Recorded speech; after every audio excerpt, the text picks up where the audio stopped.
Salut à toi, aujourd'hui je te fais une vidéo dans le snowpark, ça faisait un moment que je voulais faire ça. Hélas, je suis tout seul pour filmer, mais je vais vous montrer un peu comment on fait une reconnaissance et vous dire un peu les règles dans un snowpark. C'est déjà une très bonne étape.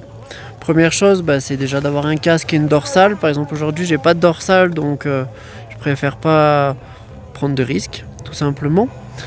Par rapport à mon équipement aujourd'hui, il fait très nuageux, vous avez vu, j'ai pas pris les bonnes lunettes. Donc ça c'est pas une très bonne chose à faire parce que du coup je vois presque pas les bosses. Donc attendez, je vais vous faire la petite vue dans l'autre. Donc ici c'est séparé en deux, côté XL, côté S, petit module.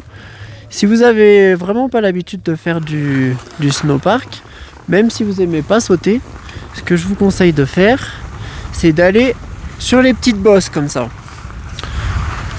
Et sur ces petites bosses, on peut vraiment faire des choses intéressantes. C'est arrivé assez vite. Alors au début, on n'arrive pas trop vite. Et puis plus on prend l'habitude, plus on accélère. Et le but, c'est de pas sauter. Donc je vous montre. Je prends quand même assez de vitesse et je laisse remonter les genoux en fait, tout simplement. Hop. Ah, là, j'ai sauté un peu. Voilà. Là, j'ai pas sauté. Donc en fait, la technique, c'est de laisser bien remonter les genoux assez rapidement, faire un léger petit saut avant la fin de la bosse.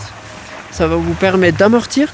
C'est un super exercice pour même pour les bons, si vous êtes dans la poudreuse et que vous taillez un kick par exemple et qu'il y a une petite bosse devant, ça vous permet de l'amortir et puis après sauter votre vrai saut correctement.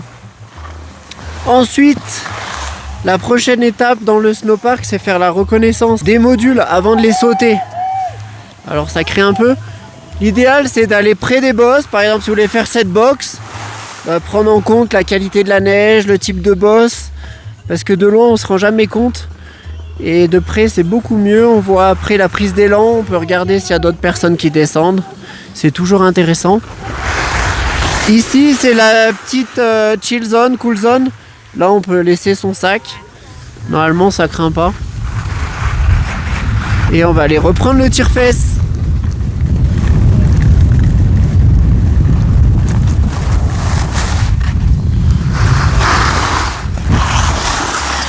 Hop. Et on va prendre le tire-fesse et je vais parler un petit peu en même temps, comme ça. Donner des conseils. Hop. Ok, donc là on va aller directement sur j'allais dire la grosse bosse, c'est pas forcément la grosse bosse, c'est la moyenne bosse. Et je vais vous montrer un petit peu comment on fait avant de sauter, quelles sont toutes les étapes.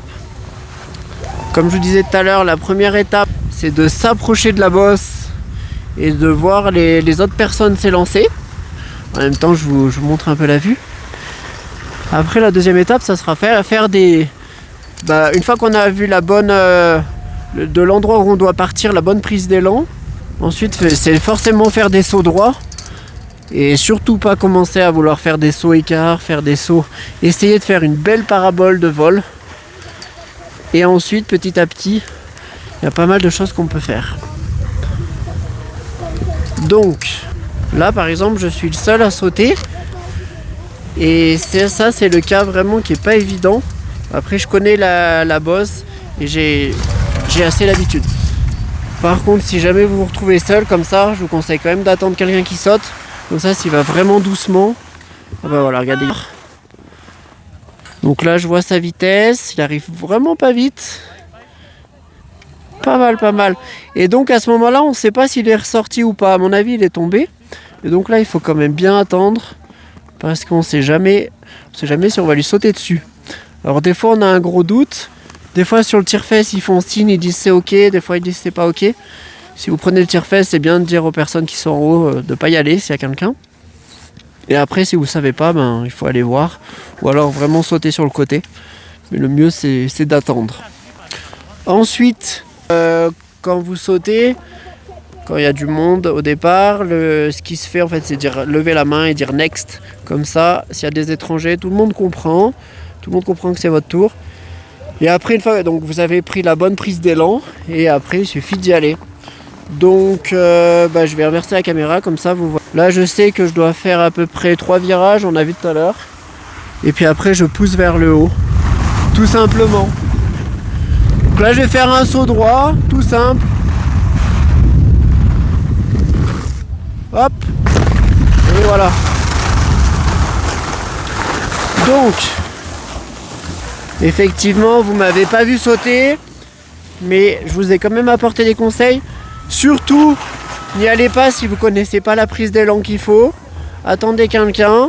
Quand vous faites l'impulsion, sautez verticalement. La bosse elle est inclinée, mais il faut chercher la verticale. Si l'impulsion est mauvaise, tout le reste sera mauvais. Donc la première étape, c'est de faire une belle parabole. Ça veut dire qu'on va sentir les skis monter, replonger vers le bas. Et c'est pour ça que c'est très important d'être droit sur le saut pour bien sentir que vous êtes bien équilibré. À partir de là, vous pourrez commencer à vous regrouper. Moi, quelque chose que j'aime bien faire, c'est bouger les skis en l'air, les deux skis, pour bien ressentir le poids. Ensuite, vous pouvez croiser les skis, attraper les deux skis devant, derrière. Et ensuite, après, commencer les 180 si vous avez l'habitude, si vous savez faire. Sinon, pour les 180, je vous ai fait une vidéo. Et c'est mieux de le faire sur des toutes petites bosses pour commencer. Voilà, j'espère que cette vidéo vous a plu. Je vous dis à très bientôt. Likez, partagez et puis surtout abonnez-vous. Merci, ciao.